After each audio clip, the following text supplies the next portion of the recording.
All right, so I'm trying to get ready this morning. Obviously, my hair looks like crap, but that's kind of the norm these days. It feels like it is about 40-something degrees outside. The house is still cold for me, so I'm wearing my jacket in the house. It's a light jacket. It's not anything heavy.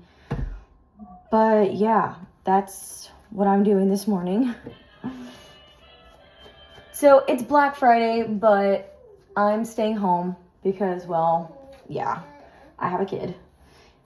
And I'm really a Cyber Monday kind of person. I prefer to shop on Cyber Mondays. That is my thing. So yeah, but tomorrow I think the used baby store has like a deal where it's 20% off toys. So I'm going to go check them out tomorrow. And hopefully they'll have some good stuff.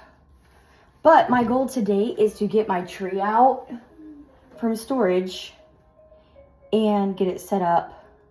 So I'm really excited about that because I really want to get my tree up and ready. Yes. So because it's so cold out, my face kind of gets dry.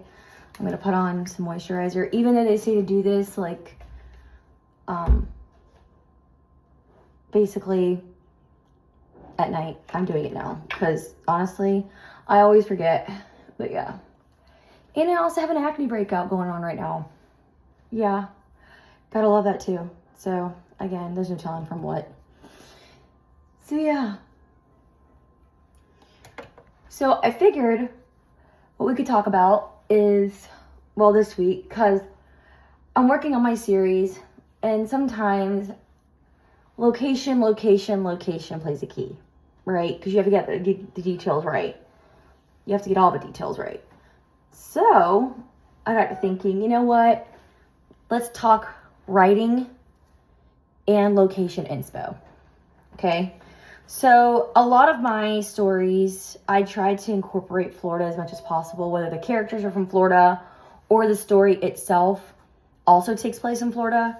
However, with my Mafia series, it does not really happen that way. However, one of the books that I'm going to be adding to the series, I've been kind of thinking, going back and forth, like, oh, how am I going to do this? How am I going to do that? And I'm like, you know what?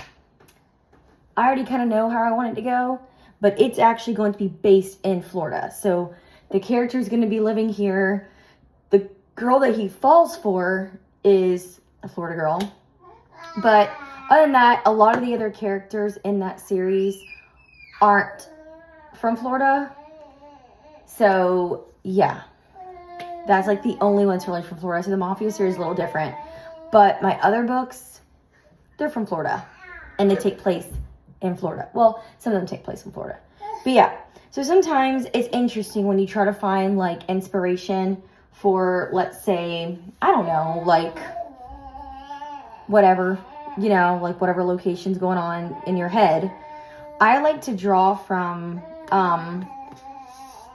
my hometown area sometimes, or areas where I have family that I know fairly well, where I'm like, okay, well, for this, I can definitely like bring it to life a lot easier than a place I've never been to and I have to like Google, right?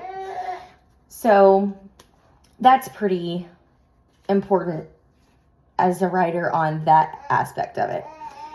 So if you ever read Winner Takes All, a lot of it is based from my hometown area. Now, if you're from my hometown area and you know me, then clearly you probably know those places. But if you don't, there you go. So I took there was this local burger spot that I absolutely loved. It's still there. It's in a small little town away from my small town. And it had the best burgers. So every time I would leave Tallahassee and go home, I would always stop off at this burger spot. And I've loved this place since I was a kid. So naturally in Winner Takes All, I used it as a little bit of inspo. That was one location for inspiration. The other location was one that I sometimes went to as a kid. That was also another inspiration. That's kind of where they hung out at the mud bogs and things like that. And then they had the one with the fireworks. So There was this one area, it was an open field. It's not open anymore. I believe there's actually like a building there now.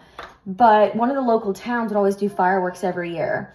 And they had this open field. You could park your truck and everything else. People would have like a big old like thing. They'd bring cornhole and all sorts of stuff and have a good time.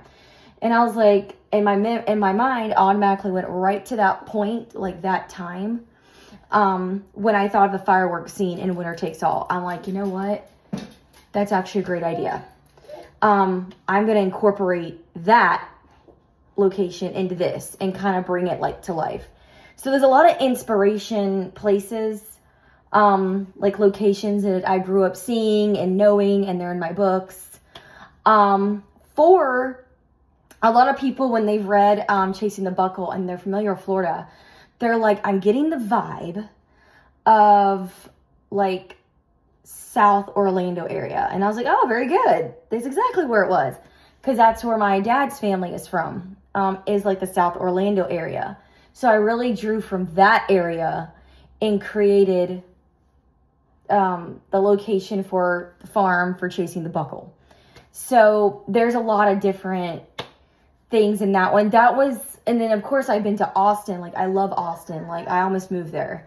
So when it came time for me to think of a location that wasn't in Florida, because Florida was what was bringing them back home, I'm like, okay, let's do Austin because I freaking love Texas. And honestly, you think Cowboys, you kind of think Texas. So I'm like, it kind of fits. So I'm like, this is great. So Austin was pretty easy to come about, in that aspect. Though there wasn't a lot of location details with Austin too much in Chasing the Buckle. It was mostly the details from Florida that really was discussed a lot. And it's the same thing in Chasing the One, which is like the novella sequel to Chasing the Buckle. It also had a lot of home because majority of the whole little novella took place in Florida. So yeah, if you're writing a book and you're really not sure about location, I would suggest that you go with what you know. That's the easiest thing. And like I said, my Mafia series, I kind of didn't. I had to do a lot of research and look at pictures and things like that to really get that vibe. Except for the one novella book that I am adding, it is going to take place in Florida. But other than that, it was all research. You can do research-based stuff like that. That's fine. But if you already know the place, it's so much easier to get that imagery out there and those details, right? Because you've been there, like, you know what it's like, you know what the vibe is like, you know what the location is, just, is there trees? Is there a river? Is there a lake? That kind of thing. So it's a lot easier when you already know the location. So yeah, that's how I get a lot of my like writing inspo with locations, is just knowing where I know. Yeah. So stick around for next week. And if you like what you see, make sure you subscribe.